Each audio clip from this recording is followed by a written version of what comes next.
Yes. You can slide on over it. Yeah, you don't have to. Okay, let me start this by saying if anybody has any questions, they can ask Russ about atlatls because he taught me everything I know. This guy was atlatling when atlatls were young. Let's start with what is an atlatl? How many people don't know?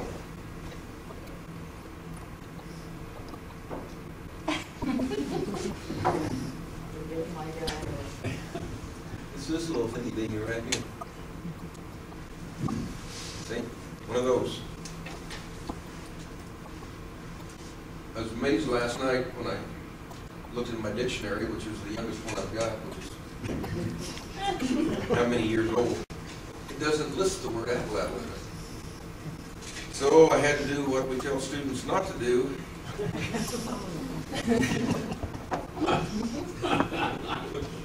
I went to Wikipedia.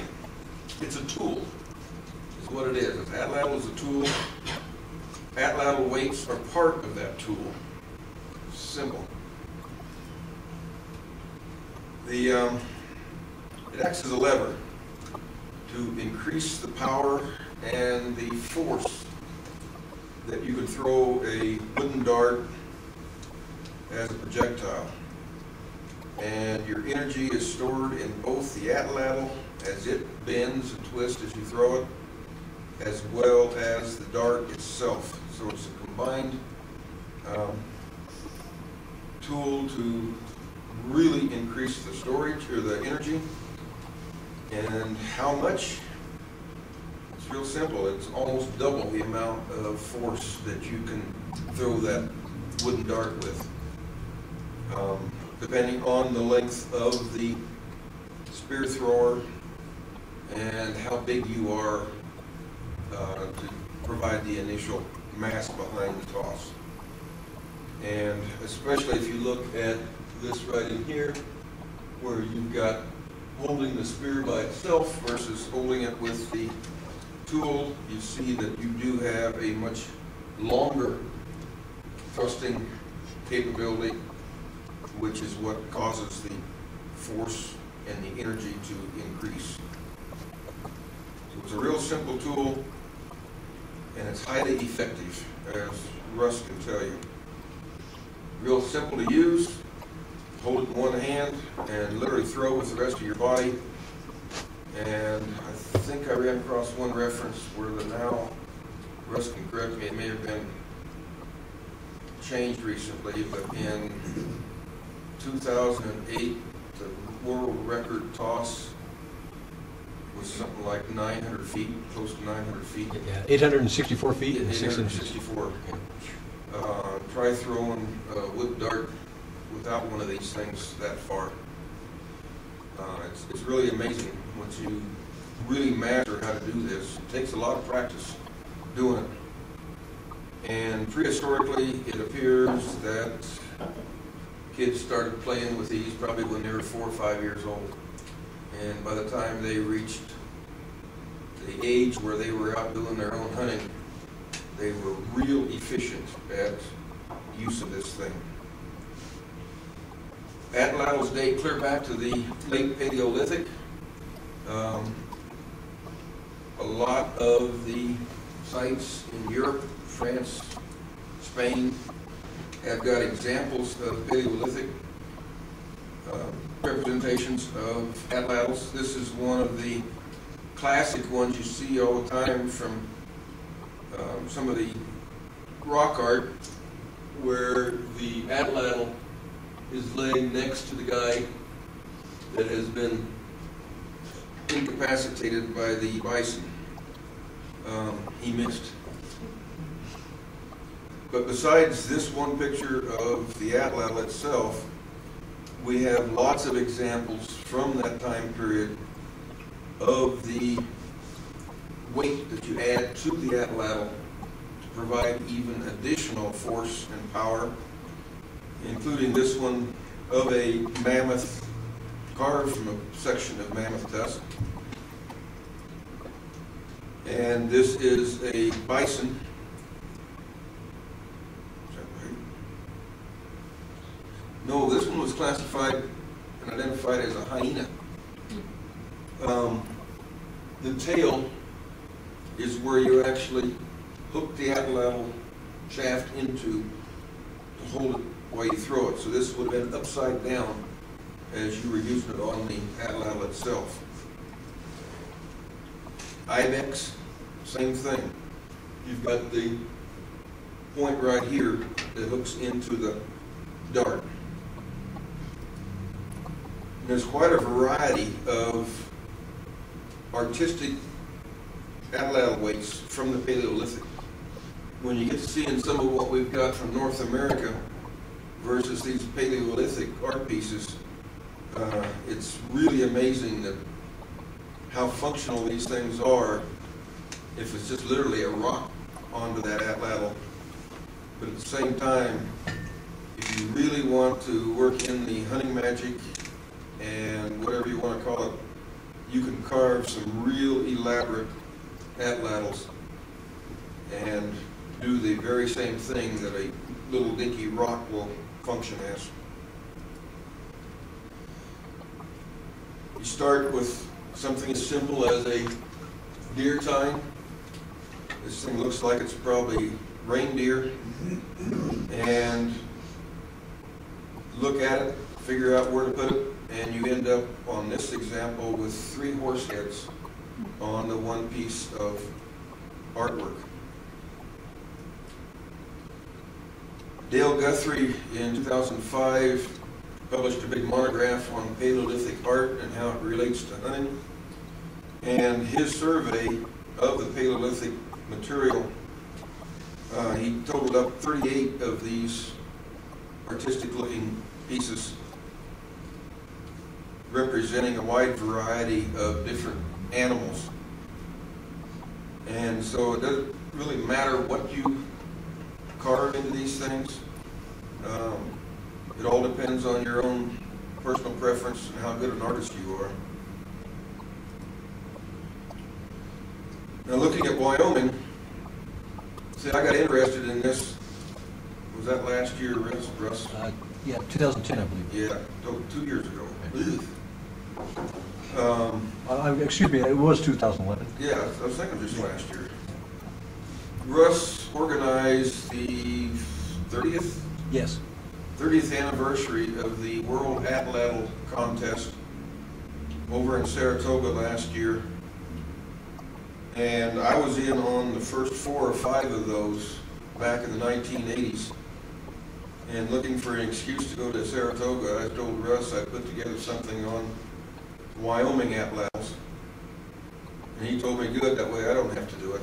So I spent a lovely weekend in the middle of rain and wind and overcast skies over an atlatl contest last year, including throwing a big tent right out in the middle of Saratoga Lake. But anyhow, I got to looking at all the Wyoming finds, and actually the very first record of a Wyoming atlatl weight was recorded back in, or supposedly collected back in the early 1900s and published by William Malloy, one of our faculty members here, in the 1950s. And it came from up near Hyattville, from Medicine Lodge Creek site. And Dr. Frison told me he's pretty sure he can get me probably within a quarter mile of where the locality was. We've got no idea where that came from. Bob Newman did this survey in American Antiquity in 1967, at that time of known recorded atlatl weights. And you can see where they're scattered clear across the plains. Bob restricted his work to the Plain States. You look at the distribution across all of the United States, and just about every state has got at least one atlatl weight recorded from it. So the whole concept was very widespread throughout the Archaic across North America, besides all the Paleolithic and later stuff throughout the world. There's been 2 publications in Archaeology in Montana on recorded atlatl weights from Montana. Again, pretty much covering the state. South Dakota, about 2 years ago, they published a little review in their society newsletter. And then talking with Mike Fosha, the South Dakota assistant archaeologist, he had a couple of others besides what was in the newsletter. Nebraska's got several of them, again scattered throughout the state. You got to remember, these maps are based on the distribution of those recorded and noted by the professional community. It does not include a lot of them from various private collections that nobody's been made aware of. Colorado is also fairly well covered, especially in the northeast on the plains area. And then in Wyoming, we've got material out on the plains as well as throughout the basin areas to the west. Most of these specimens, in one form or another, are in the repository here. Several of them from Sweetwater County are actually out in the Rock Springs Western Wyoming College repository. And I have not seen those firsthand, but the people out there sent me pictures of them, which I'll show later. But some of the best material is coming out of the dry caves out in the Great Basin. Hester and others wrote a big monograph on Great Basin atlatls and actually did quite a bit of work, both with atlatl weights as well as atlatls themselves. Several complete atlatls have been recovered from dry caves out in Utah and Nevada. We're also getting quite a bit of depiction in rock art across the western United States, including Wyoming.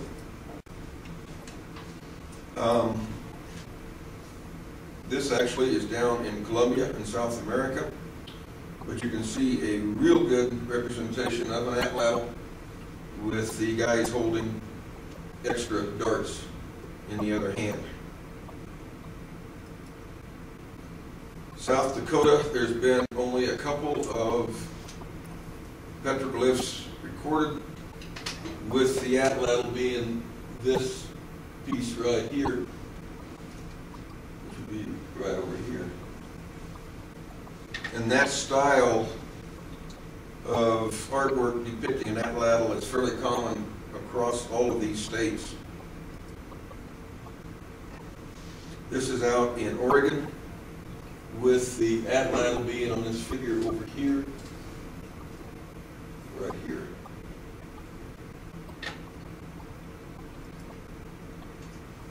Out in California, and then down in the Southwest, there is a lot of artwork down there showing atlatls in one form or another. Some of the best examples we have of prehistoric and early historic atlatls are from Mexico. I'll show a couple of pictures later of those. But one of the first things that happened to the conquistadors when they started going across Mexico is they were very much surprised as how an atlatl dart would penetrate their armor, to their chagrin. It would not penetrate the steel armor, but the chainmail and the leather armor, it did a pretty good job on, apparently. And here's an example of some of those darts and atlatls here. This is from Mexico. This is from an archaeological site that's actually called Atlatl Rock, and that's because the very top figure, one of the most visible on the panel, is this atlatl right on top, with the two finger holes for holding it in your hand so you don't throw it as well as the dart. This is from Canyon de Chelly down in Arizona. Again, the guy is holding an atlatl depicted in his left hand. John and Mavis Greer told me that they've only got one panel from Montana, and that's this one, with their interpretation of how the atlatl and the darts appear in this pictograph.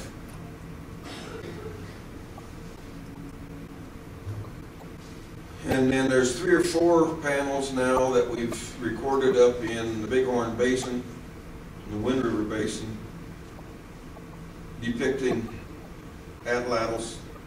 This was first recorded by Jim Stewart and Lander, an avocational up there.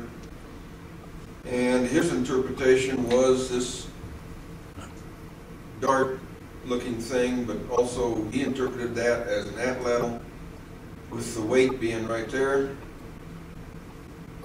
Last summer, Jim Kaiser and Mike Bees went back into this site, and unofficially they told me that Jim Stewart was seeing things.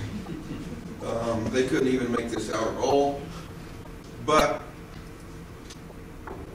Linda Olson had drawn this of the same panel about 4 or 5 years ago, and her interpretation is the guy right here is holding an atlatl in his right hand. It's not going across the body. Right here. So Mike and Jim are pretty well convinced now that this is a good example of a real atlatl on the Wyoming rock art. This is another one that Mike recorded about a year ago. Atlatl in the right hand with the left hand outstretched, getting balanced, ready to throw it. And then up on the Girl Scout camp in up by Tinsley, Mike's got 2 or 3 other sites up there that he thinks the figures are holding atlatls. This one on the left side of the figure, the left-hand side of the figure, and then this one with the lower figure in here holding what looks like an atlatl over here. At the mouth of Sinks Canyon, whoops, this is still up at the Girl Scout camp. And I've looked and looked at this. Mike sent me this thing specifically for this talk. And I've looked at it. Mike swears there's an atlatl in it somewhere, but the only thing I can figure out is the red figure here. There's a couple of lines on the right-hand side. I think I'd have to see the panel in person, because the picture just doesn't do it good. There's also a couple of examples at the mouth of Sinks Canyon up by Lander. And then throughout the Bighorn Basin and a lot of the Dinwiddie-style rock art sites, you can actually see what appears like an archaic-looking dark point. Not the atlatl itself, but points on some of the Dinwiddie rock art. Looking at atlatls themselves recovered from Wyoming and other places, this is some of the Mexican stuff. Real fancy ceremonial atlatls, but also depicting the warriors going to war and fighting using these. Again, quite the variety of appearances. It's all personal preference. Looking at the Great Basin, again, I mentioned a while ago that there have been several recorded from there. There's 9 sites that they've actually recovered atlatls, including these complete ones. The classic one, of course, is that Nevada one on top, Lake Winnemucca. Again, with the 2-fingered holder on the one end. George Frison recorded atlatls out of Spring Creek Cave back in the 1960s. The cave, if you haven't ever been up there, it's quite the hike, but it's right here.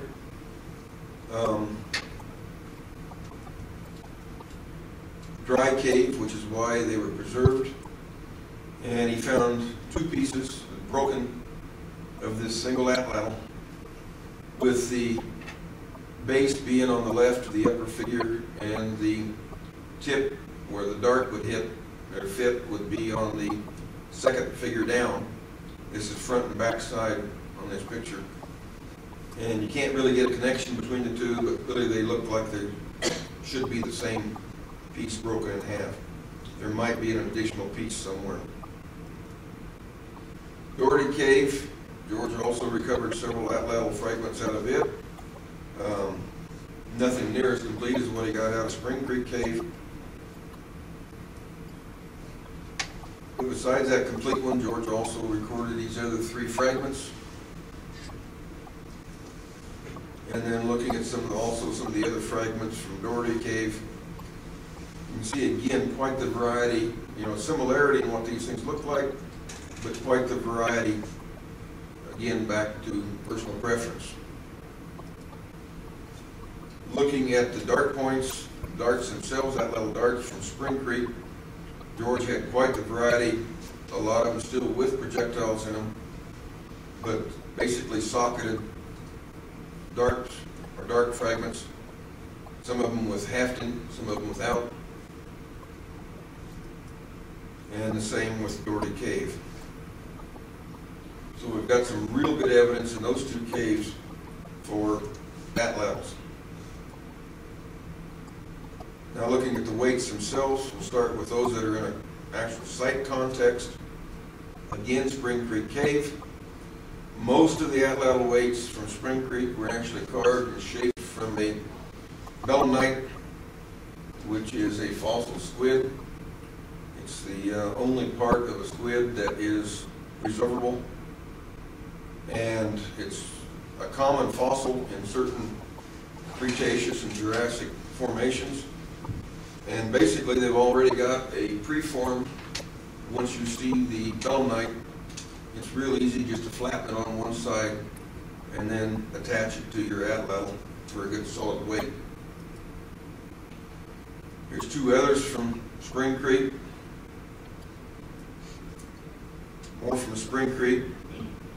Besides the belemnites, they were also using, I think there's 1 steatite from Spring Creek, and then a couple of other mafic type materials besides that we haven't been able to track down exactly what formation it came out of. Doherty had the same thing. Again, the one on the bottom right there is steatite. The one on the left is a belemnite.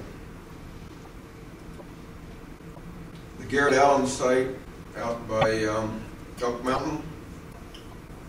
This was one of the interesting sites, little open campsite down in that meadow you see there. And we actually recovered 3 weights from that site as well as a preform. I had one geologist tell me that he thought that this rock actually came from the Midwest somewhere, which really fits in with some of the other exotic trade goods we have out of Elk Mountain. Out of the Garrett Allen site or the Elk Mountain site. These are actually a magnetic rock. Had a geologist put a magnet on the other day. You can actually, strong enough magnet, you can pull these across the table, and they would be real interesting trying to carve and smooth them down because they are extremely hard. But you can actually see on this one, where on the one face, they've actually done a lot of notching on it, probably to hold the, as a tie point for holding it onto the shaft. There's another one from the Garrett Allen site. This one doesn't have quite as much shaping, but it still has smoothing striations all over it. And the same with this one. This is the preform. I consider this a preform because it's the same material, and that material, whatever it really is, does not occur in the area around the Garrett Allen site today, so it had to have been carried in from somewhere. It doesn't even show up in any of the gravel cobbles that are out there on some of the terrace edges.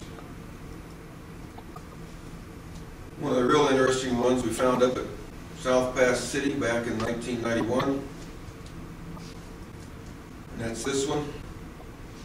It's actually carved from a siltstone out of the Sundance Formation, and the geologists tell me that the outcrop where this is actually over Tinsley, which is 100 miles cross country from South Pass.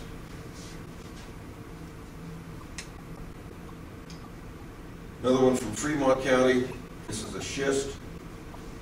Nice shape to it, as well as the grooves cut into it. Some of the surface collections. Some of these are collector collections. This is one that Dr. Frison was able to make a plaster cast of back in the 1960s. The guy that had it in his possession no longer is around, but you can see on the bottom side here, on the lower left, where it had been masoned out to where it would fit and hold in place on your atlatl shaft itself.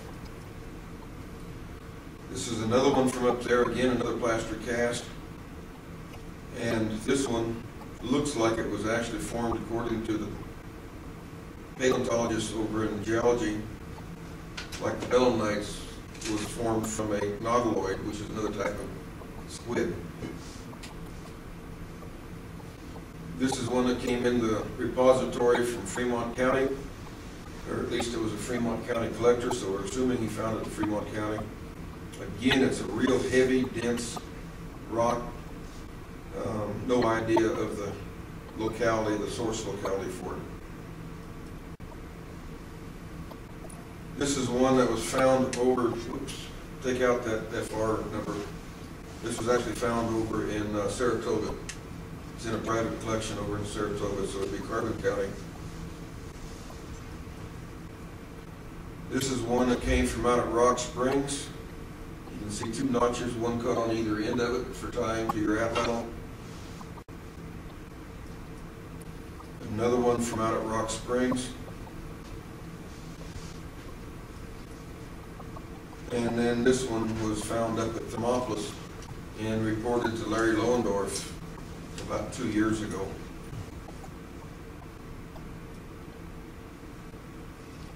Banner stones are a special type of atlatl weight.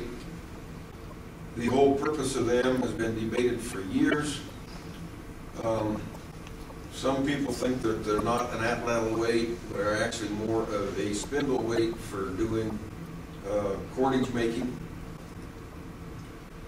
And they're basically have a hole drilled through the rock with the atlatl going through the hole instead of it being tied on the one side of the weight. A recent publication out of University of Kansas, a master's thesis, came up with this variety of banner stones across the Midwest. So you can see there's quite a variety of them. But this was the one actually found up near Hyattville that Bill Malloy described. It's a classic Midwest banner stone. If you go to Ohio, Illinois, that country, you'll see these types all the time. And it was, as I say, found up near Hyattville. The other atlatl weights where we're not sure of the identification, but they've been identified as an atlatl weight, or we're totally unsure of the context. All we have with this one is in a private collection. All we have is the drawing, general shape. It looks like it could be one, and I'm not sure exactly who identified it as a atlatl weight, but it's on record as being that. I think it's actually published in the Wyoming Archaeologist. The object on the left in this picture, according to the site form, was an atlatl weight. According to the site form, this came off of federal land. According to the site form, the contractor that found it had a federal permit requiring collection of all diagnostics. We have nothing from the site repository. He took the picture and then scattered it to the four winds and walked away, apparently. Another one where all we have is this drawing on the site form. This one was off of private land, so we don't know what the deposition of this one is. Another one out at, in the Rock Springs area. This is a photo they sent. And I complained to them about the fact there was no scale. We don't even know what size it is. In some ways, this one almost looks like a fragment of a steatite pipe. So that's why I've got it in this section where identification is uncertain. The most interesting thing that could be conceived as a atlatl weight from Wyoming, Bill Scoggin, which I think most people in this room know, found it out in Carbon County, and just happened to show up one day, and I stole it from him long enough to get some pictures. It's actually fired pottery in the shape of a mountain sheep head with horns. And again, the bottom, which is the lower figure, is concave to where it would fit and hold on your atlatl itself. Make one of these for us. Yes, yes. So, materials for the atlatl weights, quite the variety. And that's one thing, if you look at some of the other reports of people that have done surveys of atlatl weights,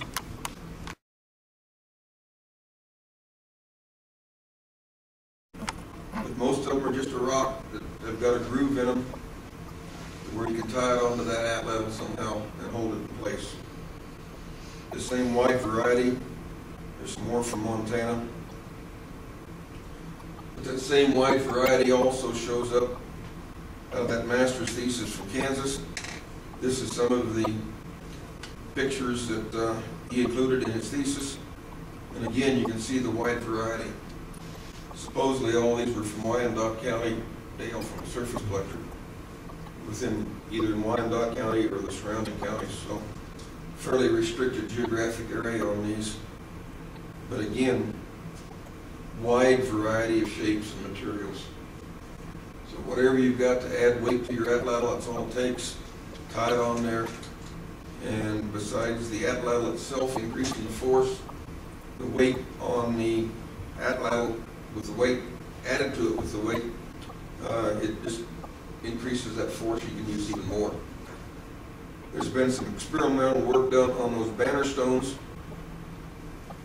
And besides just functioning as an atlatl weight to increase that force, that experimental work has actually found that they will silence the atlatl. The sound of the atlatl swishing through the air is actually deadened by a banner stone, so that the animal that you're throwing that dart at may not hear it, or may not hear it as a threat. And so, take your atlatl and throw it. Right, Russ? Yeah, yeah. So, if you have any questions, you can ask Russ. That's it.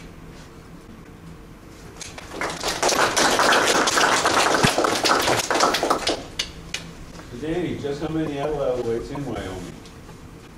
You saw every one that I can find. Well, how many are there, goddammit? Less than 2 dozen. Okay. But we got to talking about that once. And because of that wide variety of shape and size and everything, and especially when you look at some of the inexperienced contracting crews that are out there, yeah, we don't want to go there, but I'm willing to bet you money that there's a lot in private collections, and crews have missed a lot. Because unless they're a decorated thing like that mountain sheephead, most people won't really notice them as a atlatl. Oh, yeah, yeah. So that's one of the big problems we've got, is people just can't recognize them. But it's with what I've been able to track down, primarily between here and Rock Springs, less than 2 dozen. And you do a search of Wycrow for atlatl, you know, if they've got it coded. And sometimes they do, sometimes they don't. There's not that many sites show up. That's how I found some of them. Right. Yeah. So, No, I was just curious. You know, Yeah. I mean, you know, you go through these. if you think it's like, about how many people are around that should have been using atlatls, where are they? You know, where are the weights? They're lying out in the hills somewhere.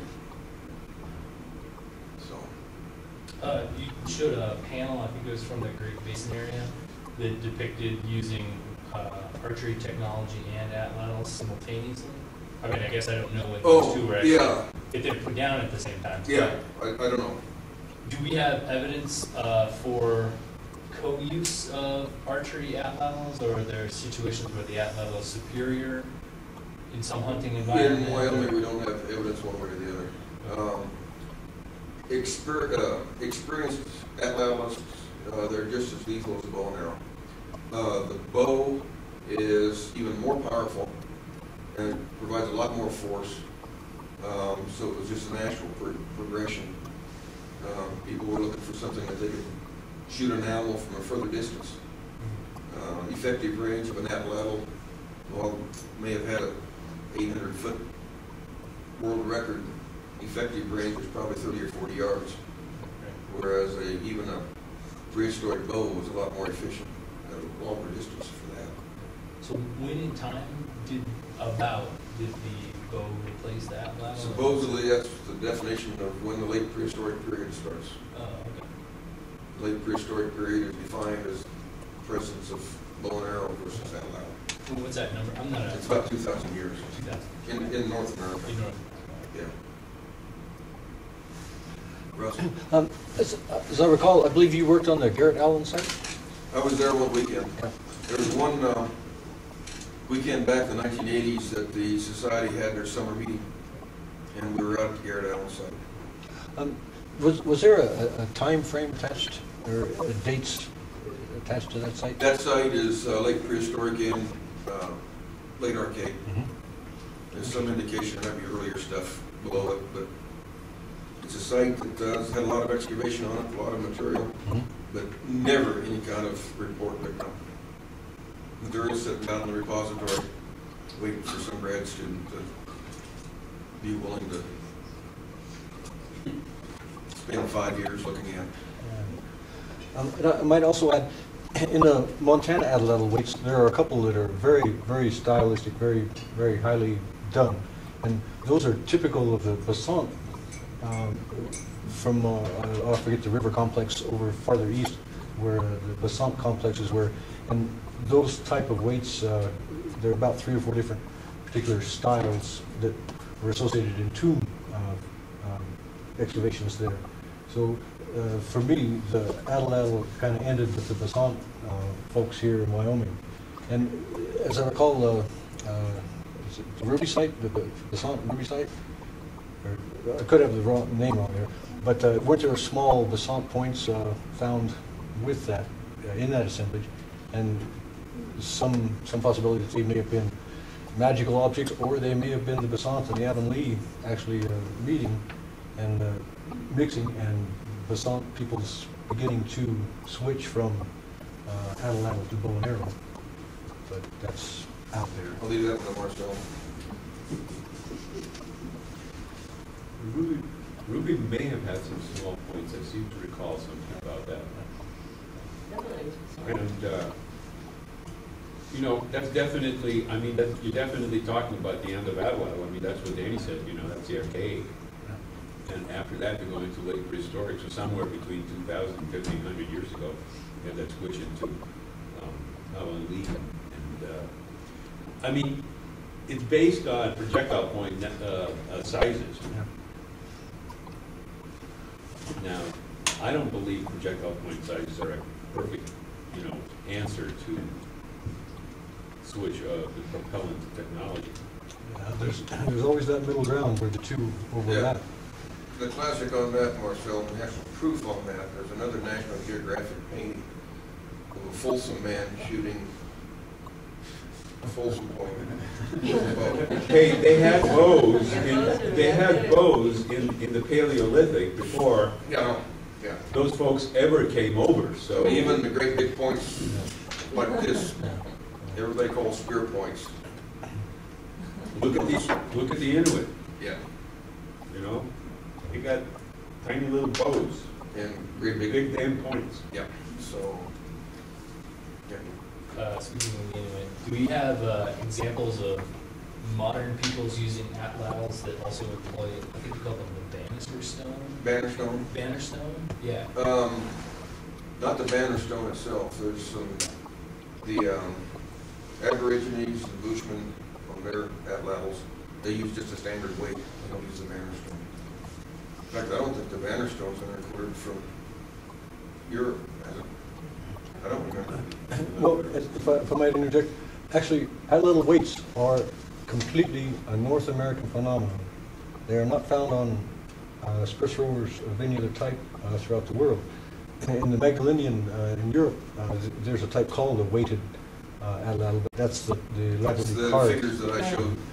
Versus, It's the actual thrower itself Yeah. that they carved into, yeah, and because of it being made out of antler or something else, out of tusk, it had even more weight than a wooden atlatl, so you didn't have to add the additional weight. yeah. But there actually are no known types from anywhere except continental North America that have weights.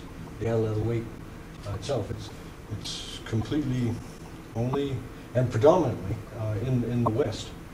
Because that's where the best examples have been found, but the bannerstone being the major exception to the east.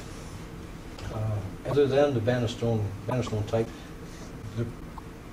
most of the types that are found out there are either do not have a weight or they do have a weight. Like I say, here in North America, it's atlatl weight complex. But South America, no. Europe, Asia, no weighted atlatls. It was like an idea swept across North America that did not originate anywhere else. One question on the bannerstone. Why do people think it may have been a porridge weight, other than the fact that when you make porridge, I know you want to have that pull to make it tight. I ran across a couple of articles on it, but I never read their. There's like no basis other than. Yeah, I never read the article to see exactly. Yeah. The lion would have that weight that would twist. Yeah. The way that they're shaped, so you can think of it as spindle. Right. And some people have taken those bannerstones and configured them into a whorl type.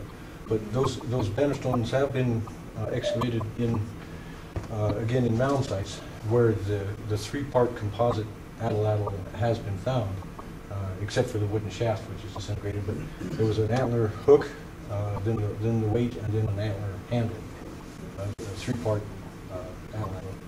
So that's why they're generally accepted as weight. And they're completely more work than necessary to do.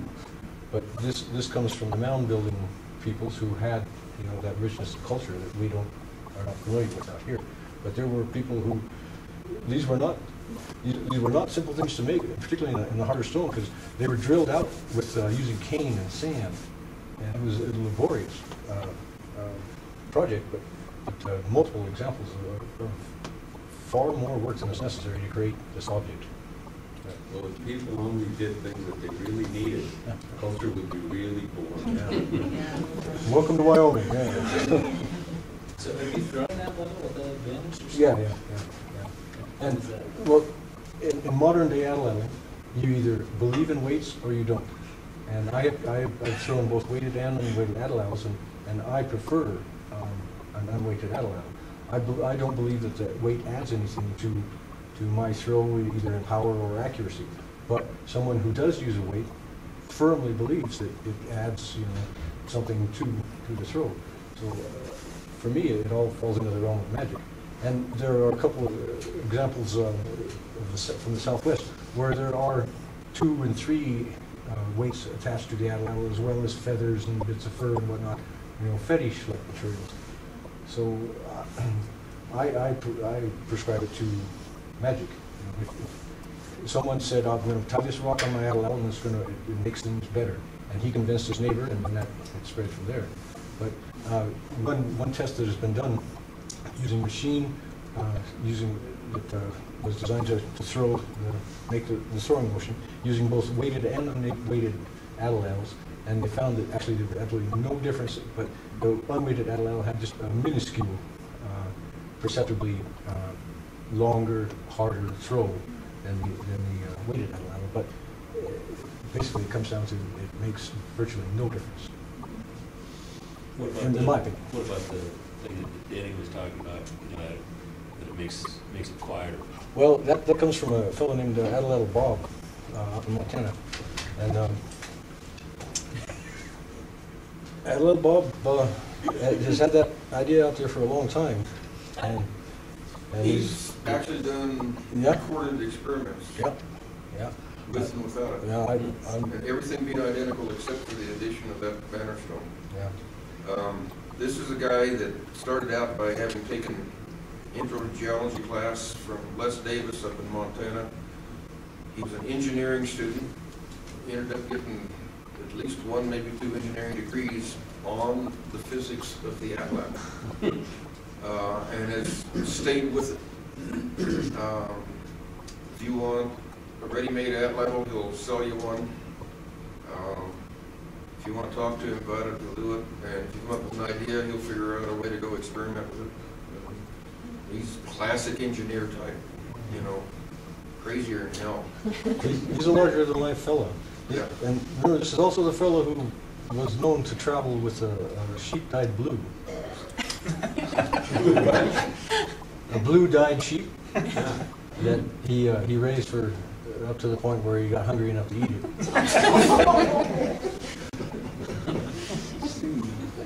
I think I won't know anybody who travels